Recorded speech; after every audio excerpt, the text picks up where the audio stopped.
شریعت کو تم کینسل کیا گیا، کیا وجہ تھا؟ وہ تو جس نے کینسل کیا وہ بتا سکتے ہیں نا۔ مجھ سے تو جس سے تعلق رکھا تھا انہوں نے تو مجھ سے معافی دی، وہ ندامت کا بار بار اظہار کرتے رہے کہ حافظ صاحب یہ زیادتی ہے، اور جب لاسٹ میں انہوں نے شریعت کینسل کی انہوں نے بھی اپنی مجبوری اور لاچاری کا اظہار کیا کہ ہم مجبور ہیں۔ اس کا مطلب یہ ہے کہ قانون آپ کو میری شریعت کینسل کرنے کی اجازت نہیں دیتا، ضابطہ اور رولز میری شریعت کینسل کرنے کی اجازت نہیں دیتا۔ پھر آپ کس کے سامنے مجبور ہے؟ وہ کون سی طاقت ہے جس کے سامنے تم مجبور ہو اور میری شریعت کو کینسل کرتے ہو؟ تو اس لیے میں کہتا ہوں یہ جو فیصلہ ہوا یہ بہت بڑا ظلم اور بڑی زیادتی کی، اور میری پیدائش یہاں ہوئی ہے، میرا والد یہاں کا ہے، میرا خاندان یہاں کا ہے، صرف حافظ عبداللہ یہاں کا نہیں ہے، یہ میرے سمجھ سے بڑا کر ہے۔ اب میں نے کیا بگاڑا ہے اس ملک کا؟ میں تو اس ملک کی آئین پر، قانون پر یقین رکھتا ہوں۔ میں پارلیمنٹ کا ممبر رہا ہوں اور میں نے بار بار پارلیمنٹ کا ممبر رہتے ہوئے آئین کا حلف اٹھا کے وفاداری کا حلف لیا ہے، قسم کا ہے، لیکن میں تو اینٹی اسٹیٹ میں ہوں۔ آپ نے بیت اللہ مسعود، حکیم اللہ مسعود، الیاس کشمیری، ملا فضل اللہ کو اینٹی اسٹیٹ ڈکلیئر کیا تھا نا، ریاست نے بھی اور حکومت نے بھی، مگر اس کی شریعت آج تک کینسل نہیں ہوئی ہے۔ آج بھی، اس وقت بھی ان کی شریعت پاکستان کی ہے۔ آپ نے الطاف حسین کو کیا سے کیا ڈکلیئر کیا، آج بھی الطاف حسین کی شریعت کینسل نہیں ہوئی ہے۔ میں اتنا بڑا مجرم ہوں، اتنا بڑا جرم میں نے کیا ہے، الطاف حسین سے بھی بڑا مجرم ہوں، الیاس کشمیری سے بھی، بیت اللہ اور حکیم اللہ اور ملا فضل اللہ سے بھی ان کی شریعت آج تک کینسل نہیں ہوئے۔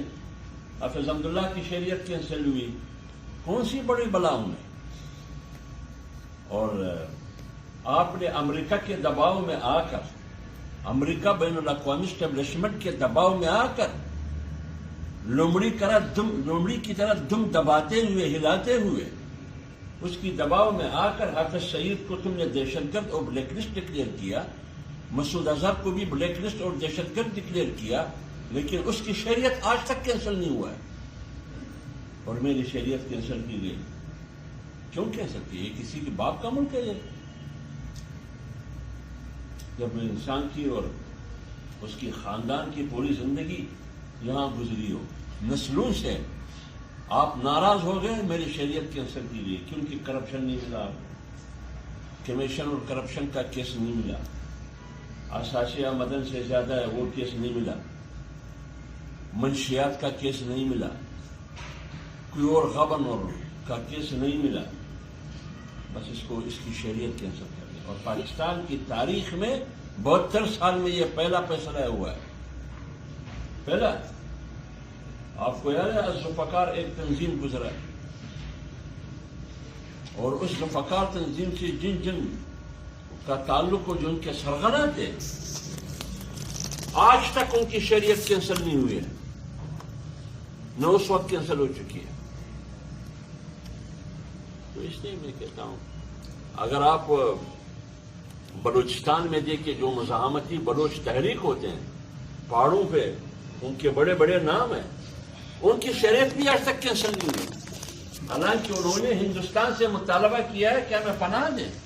الطاف حسین آج بھی مطالبہ کر رہا ہے ہندوستان سے کہ ہمیں پناہ دیں، ہمیں ہندوستان کی شریعت دیں۔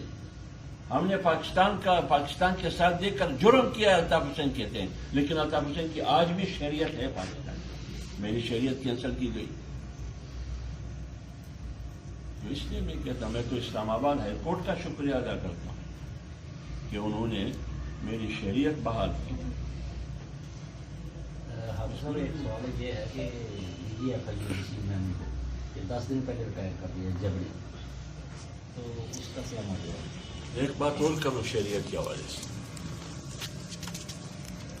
یہاں ہندوستان میں جلندر، ہندوستان جلندر میں، امرتسر میں، گجرات میں، دلی میں، ممبئی میں،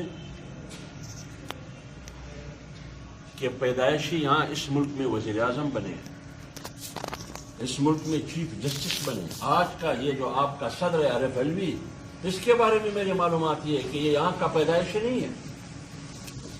یہ کیا وجہ ہے کہ ہندوستان کا پیدائشی وزیر اعظم بھی بن سکتا ہے، ہندوستان کا پیدائشی امرتسر اور جلندر کا، ممبئی اور دلی کا، وہ وزیر اعظم بھی بن سکتا ہے، وہ چیف جسٹس بھی بن سکتا ہے، وہ صدر پاکستان بھی بن سکتا ہے، وہ چیف آف آرمی اسٹاف بھی بن سکتا ہے.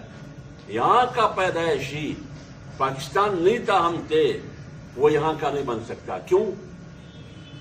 وہ سچ بولتے ہیں، آپ پر تنقید کرتے ہیں، یا وہ اس لیے کہ وہ پٹھان ہے، پشتون ہے، یہ جرم ہے اس کا، یا اس لیے کہ وہ اسلامی سیاست کے قائل ہے، یا اس لیے کہ وہ آئین کی بالادستی کی بات کرتے ہیں، یا اس لیے کہ وہ پارلیمنٹ کی سپریمیسی کی بات کرتے ہیں، یا اس لیے کہ وہ جمہوریت کی بات کرتے ہیں، یا اس لیے کہ وہ آپ کی مداخلت کو سیاست میں برداشت نہیں کرتے، یہ جرم ہے اس کا.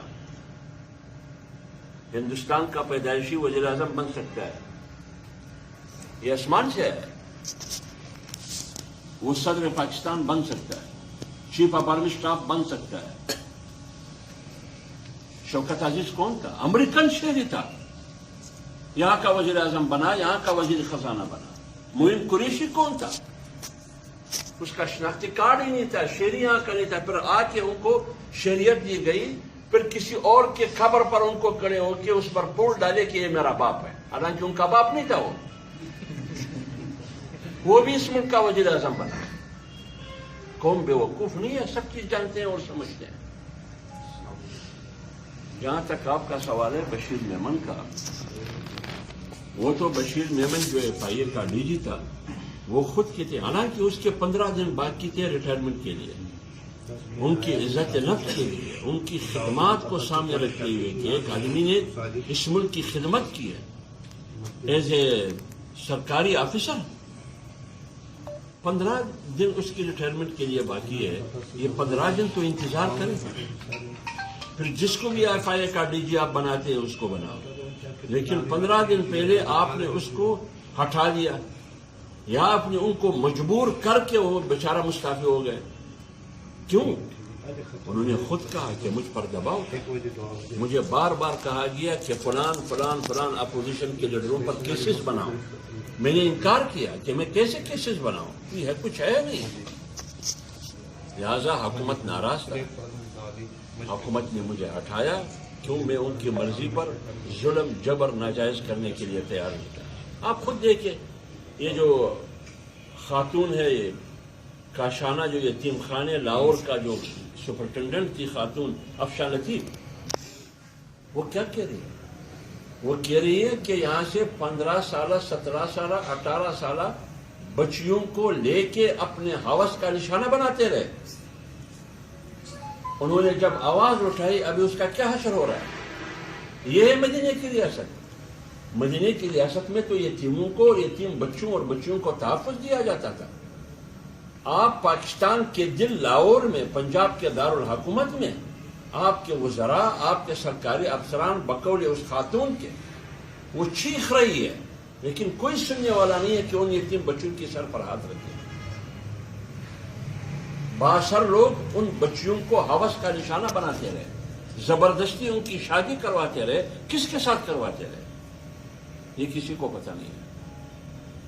تو آپ بشیر میمن کی بات کرتے ہیں، ان بچیوں کے ساتھ کیا؟ سیوال کے سانحے میں ان یتیم بچوں کے ساتھ کوئی انصاف ملا؟ وہ صلاح الدین جو پولیس کی کسٹڈی میں مارا گیا، ان کو انصاف ملا؟ کس کو انصاف ملا؟ آپ تو ماڈل ٹاؤن کے شہداء کو انصاف دے رہے تھے جو اپنے کزن طاہر قادری کے ساتھ ڈی چوک پر بیٹھے تھے. آپ سانحوال کے بچوں کو انصاف دے، وہ تو نہ دے سکے. آپ ان یتیم بچیوں کو جو لاہور کاشانہ یتیم خانہ میں دارالامان میں ان کے ساتھ جو ظلم، جو بربریت، ان کی جو عزت نفس میں جرح ہو رہا ہے، ان کو ہوس کا نشانہ بنایا جا رہا ہے، ان کی زبردستی شادی کروایا جا رہا ہے، ان کا داد رسی کرے. مدینے کے نام نہاد علم بردار جھوٹ بول دیں. جھوٹ کے علاوہ اور کچھ بھی نہیں ہے. یہ کب سے آؤٹ ہو چکے ہیں. یہ زبردستی پچ پر کھڑے ہیں.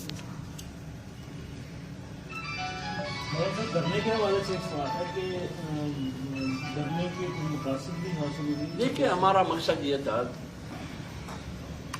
آزادی مارچ تھی، یہ دھرنا نہیں تھا. یہ آزادی مارچ کا حصہ تھا. یہ اجتماع دھرنا بہت بدنام ہو چکا ہے. آپ کو پتہ نہیں ہے دھرنے میں رات کو کیا ہو رہا تھا. ابھی ہم اس کو مجرے نہیں کہہ سکتے.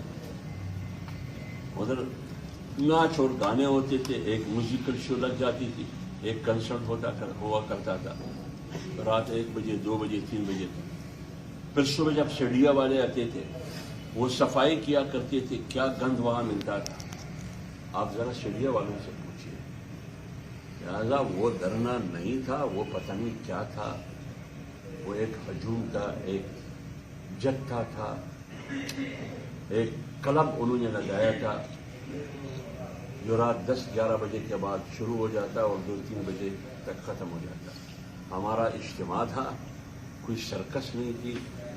قرآن کی تلاوت، نعت رسول، تہجد کی نمازیں، اشراق کی نمازیں، باجماعت نمازیں، قرآن کی تلاوتیں، ذکر اور اذکار.